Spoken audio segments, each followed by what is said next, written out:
चाटी देत में धारा गइले खेत में,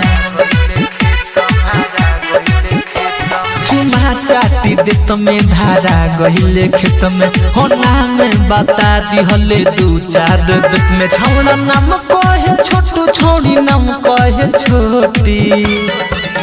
रहे सरपंच के बेटा, रहे मुखिया के बेटी, रहे सरपंच के बेटा, रहे मुखिया के बेटी। चुमा चाटी लेत में धारा गइले खेत में।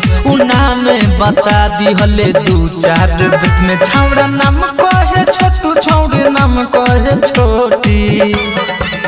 रहे सरपंच के बेटा, रहे मुखिया के बेटी, रहे सरपंच के बेटा, रहे मुखिया के बेटी।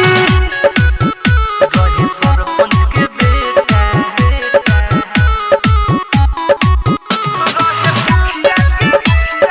Mixed by Rajnish JK।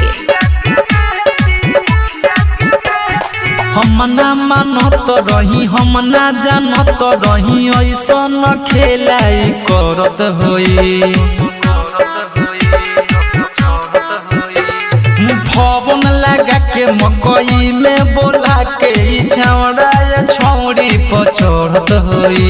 गई खेत घूमे छौड़ी रहे नुलोटी।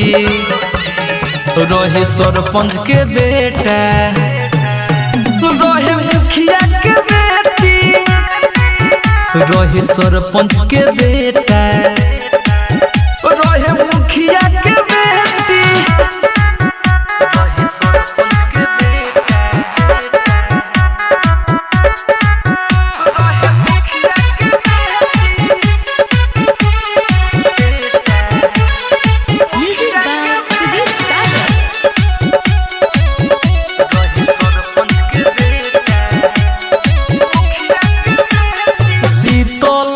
मीनू देख ले बारे, रजनीश जेके नु चिघ ले बारे। कनी के खेला नु बाटे झमेला नु, गाँव भर के लोग पूरा देख ले बाटे। छौड़ा नाम कहे छोटू, छौड़ी नाम कहे छोटी। रहे सरपंच के बेटा, रहे मुखिया के बेटी, रहे सरपंच के बेटा, रहे मुखिया के